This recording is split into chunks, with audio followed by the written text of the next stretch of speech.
Hello दोस्तों, कैसे हो आप लोग। I welcome you all on your own YouTube channel bud marks. आज हम लोग जो है इस चैप्टर का लास्ट पार्ट पढ़ने वाले हैं। एंड जो सेकेंड लास्ट टॉपिक है वो है back to basics, how are inscription deciphered. तो पहले हम लोग समझते हैं कि अभी तक जो हम लोग सोर्सेस पढ़ रहे थे जानने के लिए, जो मौर्य डायनेस्टी है, गुप्ता डायनेस्टीज है, इसके बारे में क्या क्या हमारे पास सोर्सेज थे। तो टेक्स्ट थे, टेक्स्ट के अलावा क्वाइंस के अलावा जो प्रशस्तिज है वो, और इन सब के अलावा जो है हम लोग इंस्क्रिप्शंस को भी साथ में पढ़ रहे हैं। तो आखिर जब हम इंस्क्रिप्शंस को पढ़ते हैं तो हमें कैसे पता चलता है कि किसी इंस्क्रिप्शंस पे क्या लिखा हुआ है। तो इस चीज़ को समझने के लिए हम लोग आते हैं कि how Brahmi script was deciphered. Brahmi script को कैसे डिसिफर्ड किया गया। ये वो स्क्रिप्ट है जो अशोका के ज़्यादातर जो इंस्क्रिप्शंस है उसमें इसी स्क्रिप्ट का यूज किया गया। एंड इसका लैंग्वेज कौन सा था, तो आप लोग जानते हैं कि इसका लैंग्वेज जो था वो प्राकृत था। तो कैसे जो है ब्राह्मी स्क्रिप्ट को डिसिफर किया गया। तो ब्राह्मी स्क्रिप्ट क्या है, अशोका के ज़्यादातर जो इंस्क्रिप्शंस में ब्राह्मी स्क्रिप्ट यूज हुआ। एंड आज के टाइम में जो मॉडर्न इंडियन लैंग्वेजेस है उसमें ज़्यादातर लैंग्वेजेस का जो स्क्रिप्ट है वो भी ब्राह्मी स्क्रिप्ट से ही डिराइव हुआ है। ठीक है, तब इस बात को समझने के बाद जो है हिस्टोरियंस इस बात पे आते हैं कि इन लेट 18th सेंचुरी जो यूरोपियन स्कॉलर्स हैं वो इंडियन पंडित के हेल्प से जो है ब्राह्मी स्क्रिप्ट को डिसिफर करने का कोशिश करते हैं। एंड इसके लिए उन्होंने एक स्ट्रेटेजी अपनाया कि जो अभी contemporary Bengali and Devanagari script में जो मैन्यूस्क्रिप्ट हमारे पास अवेलेबल है उनको पढ़ते हैं। एंड उनको पढ़ करके जो है हम लोग समझने का कोशिश करेंगे कि जो लैंग्वेजेज अभी बंगाली एंड देवनागरी स्क्रिप्ट में लिखा हुआ है उसी तरह का लैंग्वेजेज जो है या उसका जो ओल्ड लेटर, जैसे यहाँ पे देखें कि ये जो टी लिखा हुआ है, टी जैसा दिख रहा है, इसको हम क्या पढ़ते हैं देवनागरी में क। ये डी जैसा दिख रहा है, इसको हम क्या पढ़ते हैं च। ये आ जैसा दिख रहा है, इसको पढ़ते हैं म। सी जैसा दिख रहा है, इसको पढ़ते हैं ढ। तो कैसे ये जो ब्राह्मी स्क्रिप्ट का लेटर है एंड ये जो देवनागरी स्क्रिप्ट का है इसको जो है समझने का कोशिश करते हैं। तो ये लोग जो है जो बंगाली एंड देवनागरी स्क्रिप्ट के जो लेटर्स हैं उनको, जो लेटर्स जो ओल्डर स्पेसिमेंट्स यानी जो ओल्डर मैन्यूस्क्रिप्ट में, उससे ये लोग कंपेयर करने का कोशिश करते हैं।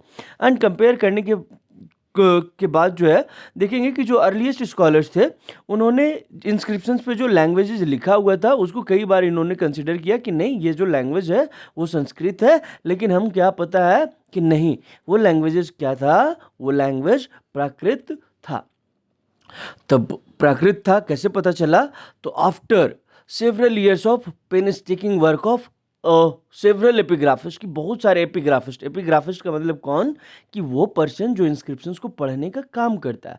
तो बहुत सारे एपिग्राफिस्ट जो है वो बहुत लंबे समय तक जब मेहनत करते रहे, then after after few decades जो है James Prinsep was able to decipher Brahmi. And when did he discovered, तो 1838 में जो है ब्राह्मी स्क्रिप्ट को उसने डिसिफर किया। एंड उसके बाद जो है अशोकन के इंस्क्रिप्शंस को पढ़ा जा सका। अब ये तो एक स्क्रिप्ट का बात हुआ।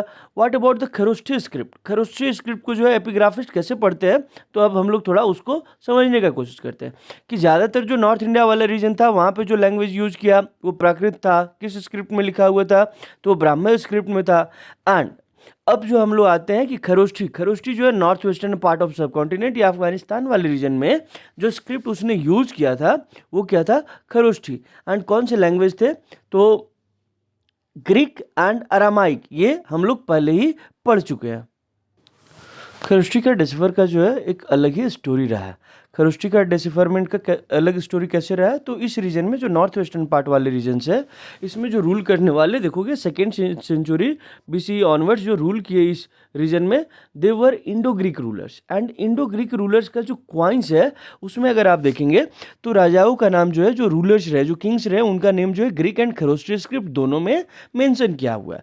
तो इससे ये आसानी हो गया कि जो यूरोपियन स्कॉलर्स ग्रीक को पढ़ सकते थे उन्होंने जो है ग्रीक के लेटर्स को जो है खरोष्ठी के साथ कंपेयर किया। जैसे हम देखते हैं कि अपोलोडोटस एक रूलर है, उसका नाम लिखने के लिए जो है दोनों में जो स्क्रिप्ट यूज हुआ होगा वो ए है, तो ए, और अगर इसको हम देवनागरी यहाँ पे ले ले तो अ, तो अपोलोडोटस अ से स्टार्ट हो रहा है ए, यानी ए इज इक्वल टू अ। तो इसी तरह जो यहाँ पे रहा कि ये ग्रीक में है और इसको मान लेते हैं खरोष्ठी में। तो इस तरह से जो है ये लोग क्वाइंस में जो दोनों लैंग्वेजेस में लिखे हुए थे उन दोनों को कंपेयर करके, यानी जो लोग ग्रीक को पढ़ सकते थे उसने ग्रीक के लेटर्स को जो है खरोष्टी के लेटर्स के साथ कंपेयर किया, एंड उसके बाद जो है ये लोग डिसिफर करने में सक्सेसफुल रहे। एंड ये डिसिफर करने का काम बस जो है वो जेम्स प्रिंसेप करता है। उसने जो खरोष्टी का लैंग्वेज है उसको आइडेंटिफाई किया एज ए प्राकृत, एंड उसके बाद जो है it was possible to read longer inscriptions as well. तो खरोष्ठी एंड ब्राह्मी दोनों स्क्रिप्ट को डिसिफर करने वाला पर्सन कौन था? तो it was James Prinsep. Kharosthi को पढ़ने के लिए हमें जो हेल्प मिला वो इंडो ग्रीक रूलर्स के जो है क्वाइंस से कैसे? तो क्वाइंस के ऊपर जो नेम्स था वो ग्रीक एंड खरोष्टी दोनों स्क्रिप्ट में था, एंड जो ग्रीक पढ़ सकते थे उन्होंने खरोष्टी के साथ इसको कंपेयर करके डिसिफर किया। एंड जेम्स प्रिंसेप बताता है खरोष्टी का जो लैंग्वेज है वो प्राकृत है, एंड इसीलिए जो है इसके थ्रू जो है हमने खरोष्टी स्क्रिप्ट को पूरी तरह से आसानी से पढ़ लिया। And in case of Brahmi script तो ज़्यादातर जो मॉडर्न इंडियन लैंग्वेजेस का जो स्क्रिप्ट है वो ब्राह्मी से डिसिफर्ड हुआ है, एंड जो बंगाली एंड देवनागरी स्क्रिप्ट से जो है कंपेयर करके लेटर को जो है ये लोग समझने का कोशिश की। अब आगे हम लोग जो है आते हैं हिस्टोरिकल एविडेंस फ्रॉम इंस्क्रिप्शंस, कि इंस्क्रिप्शन से जो हिस्टोरिकल एविडेंस मिल रहा है क्या उसको एज इट इज हम पढ़ लेते हैं, जो कुछ राजा ने लिखवाया क्या वो सब कुछ सही है, या उसको जो है हमें क्रिटिकली एनालाइज करता है, या कई बार कुछ और चीज़ों का सपोर्ट लेना पड़ता है। थोड़ा सा समझते हैं कि to know how epigraphist and historians work. ठीक है, जो एपिग्राफिस्ट हैं यानी जो इंस्क्रिप्शंस को डिसिफर करते हैं, जो पढ़ते हैं, ठीक है, साथ ही साथ जो हिस्टोरियंस जो हिस्ट्री राइटिंग्स का काम करते हैं, जो फॉर्मल चीज़ों को पढ़ करके एंड बहुत अच्छे से उसको कंपाइल करके जो है हिस्ट्री राइटिंग का काम करते हैं, उन्होंने वो कैसे काम करते हैं? तो इसके लिए हमें 2 अशोकन इंस्क्रिप्शंस को पढ़ना होगा।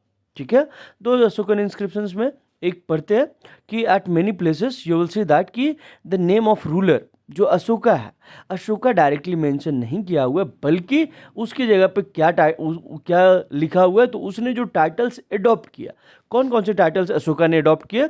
तो आपको याद रखना चाहिए कि Ashoka had adopted the title of Devanampiyam यानी beloved of god and Piyadasi. इसका मतलब तो आप लोग पहले ही पढ़ चुके हैं प्रिंसेप एंड पियदसी में।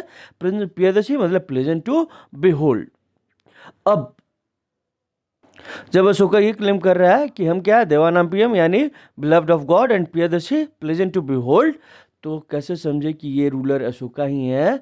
तो कहता है कि एट मेनी प्लेसेस, मतलब कुछ प्लेसेस में यानी सम प्लेसेस पे जो रूलर्स का नाम जो है, ठीक है, उसका नाम उसके टाइटल के साथ मेंशन किया हुआ है। यानी यहाँ देवानाम पियदसी लिखा हुआ है एंड इसके नीचे जो है अशोका लिखा हुआ है, या दूसरे साइड जो है अशोका लिखा हुआ है। तो इससे जाके हमें क्लियर हुआ कि अशोका ही जो है देवानाम पीएम या पियदसी है। अब हम कह दिए क्या कि अशोका ही जो है देवानाम पियदसी एंड देवानाम पीएम एंड पियदसी है। तो ये कैसे पता चलते हैं? तो जो हिस्टोरियंस है, जो एपिग्राफिस्ट है, दे एग्जामिन्ड ऑल इंस्क्रिप्शंस, ठीक है, एंड ऑल इंस्क्रिप्शंस को जब अशोका के सारे इंस्क्रिप्शंस को इन्होंने जब पढ़ा, एग्जामिन किया, तो उसके बाद उन्होंने ये फाइंड किया कि जो कंटेंट है सारे ये इंस्क्रिप्शंस में जो कंटेंट्स है, स्टाइल, लैंग्वेज एंड जो पैलियोग्राफी यानी आर्ट ऑफ एंशिएंट राइटिंग, ठीक है, ये सारे कुछ जो है सिमिलर है, ये सारे जो है एक इन सब टर्म्स में जो है मैच कर रहे हैं। एंड उसके बाद उन्होंने ये कंक्लूड किया कि अगर उसमें कंटेंट, स्टाइल, लैंग्वेज, पैलियोग्राफी सब कुछ सेम है तो ये सारे एक ही रूलर्स के द्वारा यूज किए गए थे। एंड वो रूलर्स कौन था? अशोका था। अब आगे अब हम सोर्स 10 के टूवर्ड्स रेफर करते हैं।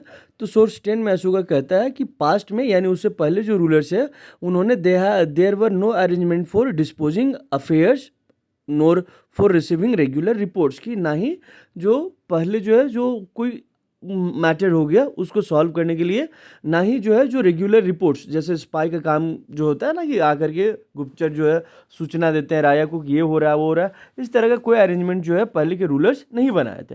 एंड ये सारा जो अरेंजमेंट है हमने बनाया था एंड ये अरेंजमेंट हमने किया। एंड इसमें वो क्लेम करता है कि उसने जो है पतिवेदकाज जो उसको रिपोर्ट ला करके देते थे वो ऑफिशियल्स, उनके बारे में कहता है कि इनको मैंने परमिशन दे रखा था कि मैं कहीं भी हूँ, ठीक है, चाहे खाना खा रहा हूँ, चाहे सो रहा हूँ, चाहे कहीं पालकी पैलेंक्विन में मैं जा रहा हूँ, आपको क्या करना है, आकर के जो इन्फॉर्मेशन है वो रिपोर्ट्स आपको आकर के पहुंचाना है, एंड हम जो कोशिश करेंगे कि उसी टाइम जो है जो मैटर है उसको सॉल्व करने का कोशिश करेंगे। यानी हम ये प्लेस नहीं देखेंगे, टाइम नहीं देखेंगे, आप हर एक टाइम जो है इस तरह का जो है रिपोर्ट्स पहुंचाते रहे।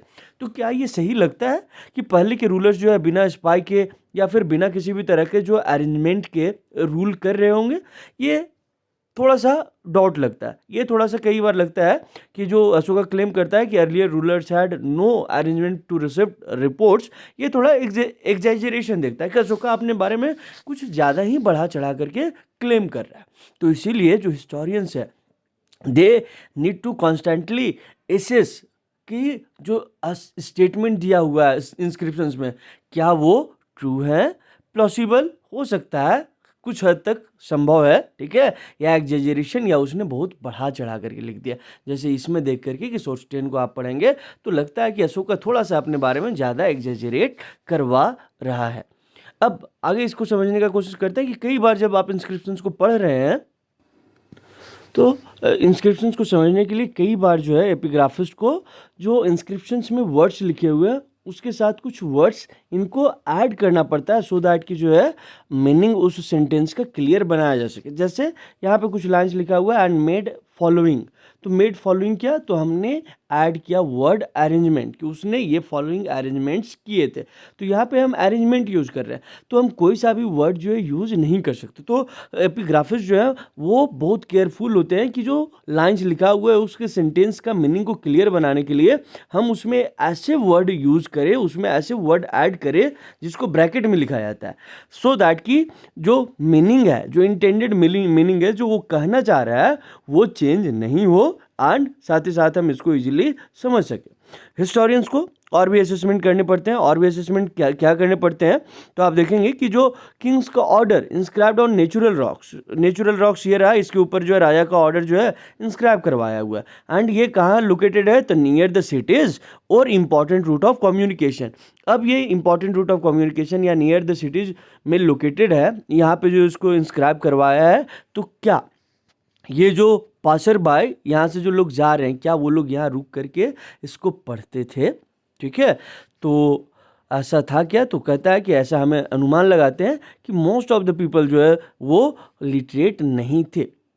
तो ये जो है ये इनके लिए प्रॉब्लम होता है कि इस चीज़ को समझना है। इसके अलावा कि क्या हर एक लोग जो प्राकृत लैंग्वेज है उसको समझते थे, या क्या जो किंग का ऑर्डर है उसको हर एक जगह पे फॉलो किया जाता था या नहीं? तो इस तरह के क्वेश्चन का आंसर फाइंड आउट करना हमेशा इजी नहीं होता है, ठीक है, ये नॉट इजी, कभी भी हमेशा इजी नहीं होता है, एंड इसके लिए जो है हमें अदर सोर्सेज को भी देखना पड़ता है। एंड अदर सोर्सेज में आता है कि सिचुएशन बिकम कॉम्प्लेक्स कब, जब हम जो द एंग्विश ऑफ किंग जो सोर्स 11 दिया हुआ है एनसीईआरटी में, आप थोड़ा सा इसको पढ़ेंगे, ये पढ़ने के बाद आपको समझ में आएगा कि क्या जो कुछ राजा कह रहा है क्या वो सब कुछ ऐसा सही था, या उस चीज़ को वो फॉलो करता था या मानता था। तो हम सोर्स 11 से देखते हैं। The anguish of the king में अशोका अपने रेन के यानी अपने शासनकाल के 8th ईयर में जो है कलिंगा के ऊपर अटैक करता है, एंड कलिंगा के ऊपर जब अटैक करता है तो approx 1.5 lakh people were deported, 1 lakh people were killed, and कई जो है ऐसे ही जो है इस वाले सिचुएशन में जो है मर गए। एंड इसके बाद जो है अशोका को जो है बहुत बुरा लगा, एंड उसके बाद उसने जो है धम्मा के पाथ को जो है अडॉप्ट किया, धम्मा के थ्रू जो है लव स्प्रेड करने का काम किया। साथ ही साथ जो है धम्मा को इंस्ट्रक्ट करने के लिए हम लोग पढ़े कि धम्मा महाता जो है उसने ऑफिशियल अपॉइंट किया, एंड धम्मा का प्रचार प्रसार करवाया। धम्मा का मैसेज भी जो है हम लोग पढ़ चुके हैं, एक्सेप्टेबल एंड यूनिवर्सल है। तो ये सब कुछ था, ठीक है। एंड ये जो अटैक किया कलिंगा के ऊपर, उसके बाद अशोका को रियलाइज हुआ कि ये जो है किसी के ऊपर अटैक करना, ये उसके लिए उसको बहुत पेनफुल एंड डिप्लोरेबल जो है लग रहा था कि हम किसी अगर कंट्री के ऊपर अटैक करते हैं या किसी स्टेट के ऊपर अटैक करते हैं तो यहाँ पे क्या होता है, बहुत सारे स्लॉटर्स होते हैं, डेथ होते हैं, एंड लोगों का जो है, ठीक है, हालत क्या हो जाता है, बहुत बुरा हो जाता है। तो ये सब कुछ तो अशोका बोल रहा है कि इसके लिए जो है हमने पश्चाताप किया, एंड हमने जो है धम्मा के पाथ को अडॉप्ट किया। लेकिन सिचुएशन कॉम्प्लिकेटेड कब हो जाता है, जब अशोका का जो ये पेन है, इस चीज़ को जो है शो करने वाला किसी भी तरह का जो है इंस्क्रिप्शन हमें उड़ीसा वाले रीजन से नहीं मिला है, यानी कलिंगा यानी कोस्टल उड़ीसा वाले रीजन से नहीं मिला है। तो हम इसका मतलब क्या समझे कि इंस्क्रिप्शन जो है अशोका के इंस्क्रिप्शन कलिंगा से मिला है, उसने इस रीजन को कॉन्कर किया, लेकिन कहीं भी उसने उसे जो इस चीज़ का जो पेन हो रहा है उस तरह का जो है अपने पेन को शो करते हुए कोई इंस्क्रिप्शन से नहीं दिखा। तो इसका हम क्या मतलब निकाले, इसका मतलब ये हो सकता है कि क्या जो that the anguish of the recent conquest was too painful in the region and therefore ruler was unable to address the issue, कि जिस रीजन को उसने अभी अभी रिसेंटली जीता है, क्या वहाँ जो है इसका जो पेन इतना ज़्यादा था कि राजा इस मुद्दे पर कुछ कह ही नहीं सका। तो वी आर नॉट श्योर, इसीलिए जो है इनका काम जो है बहुत जो है टफ होता है हिस्ट्री को रिकंस्ट्रक्ट करना इन सारे एविडेंसेस के थ्रू। अब आगे आते हैं कि जो इंस्क्रिप्शंस के बारे में हम लोग पढ़ रहे हैं अभी तक, जो इंस्क्रिप्शन जो है हम किए जा रहे हैं कि अशोका का इस इंस्क्रिप्शन से ये मिला, अशोका के इंस्क्रिप्शन इस लैंग्वेज में लिखा हुआ था, इंस्क्रिप्शंस का यूज जो है इसके लिए किया जाता था, इंस्क्रिप्शंस क्या होता है, पढ़ने वाले लोगों को एपिग्राफिस्ट कहते हैं। अब ये जो इंस्क्रिप्शंस है ना, इनका भी जो है एक अपना लिमिट होता है, तो वही लिमिटेशंस ऑफ इंस्क्रिप्शनल एविडेंसेस। तो सबसे पहला क्या लिमिटेशन है इसका, तो टेक्निकल लिमिटेशंस है। टेक्निकल लिमिटेशंस में कि बहुत सारे ऐसे इंस्क्रिप्शंस है जो फेंटली इनग्रेव्ड है, एंड फेंटली इनग्रेव्ड होने का मतलब कि ऐसे कुछ लिखा लेकिन पूरे तरह से जो है लिखा हुआ नहीं है। तो हम इसका मतलब जो है क्या समझे, ठीक है, या उसका मतलब क्या समझे जिसको हम अच्छे से पढ़ ही नहीं सकते। या फिर दूसरा लिमिटेशन है कि कई ऐसे इंस्क्रिप्शंस हैं जो डैमेज हो चुके हैं या जिनका लेटर जो है मिसिंग है। तो इसका ये भी एक जो है टेक्निकल एक लिमिटेशन है इंस्क्रिप्शनल एविडेंसेस का। कई बार जो it is not always too easy to be sure, ठीक है, कि जो वर्ड्स इंस्क्रिप्शंस में यूज़ किया हुआ है उसका एग्जैक्ट मीनिंग क्या है हम एश्योरिटी के साथ नहीं कर सकते। जैसे कई बार कन्फ्यूजन होता है लोगों को जो संस्कृत पढ़ते हैं एंड उसी को जो है कई सारे जो है समानार्थी शब्द होते हैं, जैसे कोटि का मतलब होता है प्रकार, एंड कोटि का मतलब क्या होता है, करोड़ भी होता है। अब इसी चीज़ को जो है यूरोपियन स्कॉलर्स जब संस्कृत से इंग्लिश ट्रांसलेशन कर रहे थे तो उनको कन्फ्यूजन हो गया कि भारत में जो है यानी हिंदुइज्म में जो है 36 कोटि के देवी देवता है, यानी 36 करोड़ देवी देवता है। तो क्या है कि आप यहाँ पे जो वर्ड्स यूज़ किया हुआ है, इसी तरह इंस्क्रिप्शंस में जो वर्ड यूज किया हुआ है वो किस सेंस में यूज़ हुआ है, या किसी स्पेसिफिक पर्टिकुलर टाइम पीरियड में जो देखोगे कि उसका मीनिंग क्या रहा होगा, या फिर वो किसी पर्टिकुलर प्लेस से जुड़ा हुआ है वहाँ पे उसका मीनिंग क्या रहा होगा। तो ये थोड़ा सा जो है समझने में प्रॉब्लम होता है। जैसे कई बार जो है बंगाली लैंग्वेज में, ठीक है, बंगाली लैंग्वेज के जो कुछ वर्ड्स हैं वो हमें जो है थोड़ा अजीब लगता है, ठीक है, जो हिंदी बोलते हैं या वो हिंदी समझने का कोशिश करते हैं। जैसे जोल खावे, अब खावे मतलब हमारे लिए खाना होता है, वो जल को खाते के हैं क्या, नहीं पीते हैं ना। तो उसी तरह यहाँ पे भी कई वर्ड्स ऐसे हो सकते हैं जिसका मीनिंग उस समय कुछ और रहा होगा, पर्टिकुलर प्लेस पे या पर्टिकुलर टाइम में उसका मीनिंग कुछ और रहा होगा, एंड अभी जो है उसका मीनिंग कुछ और है। तो ये भी आसान नहीं होता कि हम इतना ईजिली जो है इंस्क्रिप्शंस को पढ़ ले एंड समझ ले। साथ ही साथ ये भी एक और लिमिटेशंस है कि बहुत सारे इंस्क्रिप्शन जो है हमने डिस्कवर किया है, लेकिन सारे इंस्क्रिप्शंस को ना ही अभी तक डिसिफर किया गया है, ना ही उनको पब्लिश किया गया है, ना ही ट्रांसलेट किया गया है। तो इससे भी जो है हिस्ट्री के बहुत सारे ऐसे फेसेट्स हैं जो अभी तक अनडिस्कवर्ड है, जिसको हम ना पढ़ पाए हैं ना समझ पाए हैं। इन सब के साथ साथ जो है कि कई ऐसे इंस्क्रिप्शंस रहे होंगे जो समय को के मार को जो है झेल नहीं पाए होंगे, जो पेरिशेबल मटेरियल पे होगा, वो डिस्ट्रॉय हो गया होगा। तो क्या हमारे पास जो कुछ अवेलेबल है वो इसका एक फ्रैक्शन हो सकता है, मतलब fraction of what was inscribed, जो लिखा गया था या जो इंस्क्रिप्शन जो बने थे उसका एक छोटा सा पार्ट ही हमारे पास अवेलेबल है, पूरा का पूरा हमारे पास अवेलेबल नहीं है। इसके साथ साथ एक और प्रॉब्लम है। इसके अलावा हमें यह भी समझना होगा कि आज जिन चीज़ों को हम politically and economically significant consider करते हैं उन सबको ये लोग इंस्क्रिप्शंस में रिकॉर्ड किया हो ये ज़रूरी नहीं है। जैसे आप देखेंगे कि जो एग्रीकल्चरल प्रैक्टिसेस है या जो जॉय एंड सॉरो का जो मोमेंट्स रहा है, इन सब के बारे में इंस्क्रिप्शंस में बहुत ज़्यादा जो है चर्चा नहीं किया हुआ है या इनके बारे में नहीं लिखा हुआ है। तो क्या लिखा हुआ है, तो जो स्पेशल ओकेजन रहे होंगे, ठीक है, या जो स्पेशल पर्सनैलिटीज रहे होंगे उनके बारे में जो है अभिलेख या इंस्क्रिप्शन जो है मेंशन करते हैं। इसके साथ साथ हमें ये ध्यान रखना होगा कि इंस्क्रिप्शंस में जो कुछ लिखा हुआ है वो क्या रिफ्लेक्ट करता है, तो perspective of person who commissioned them. ठीक है, इसीलिए जब हम इंस्क्रिप्शंस को पढ़ रहे होते हैं तो इसको क्रिटिकली एनालाइज करना जरूरी हो जाता है कि कौन सा पर्सन जो है किस पर्पस से या किस पर्सपेक्टिव से जो है किसी इंस्क्रिप्शंस को इंस्क्राइब करवा रहा है या किस सोशल कैटेगरी के लिए, या उसका इंटेंशन क्या है। इन सब को हमें क्रिटिकली एनालाइज करना पड़ता है एंड उसके बाद जो है जो एपिग्राफिस्ट या हिस्टोरियंस है वो हिस्ट्री रिकंस्ट्रक्ट करने का काम कर पाते हैं। तो आज का क्लास यहीं पे ख़त्म करते हैं, ये चैप्टर यहीं पे ख़त्म होता है। Thank you, will met again in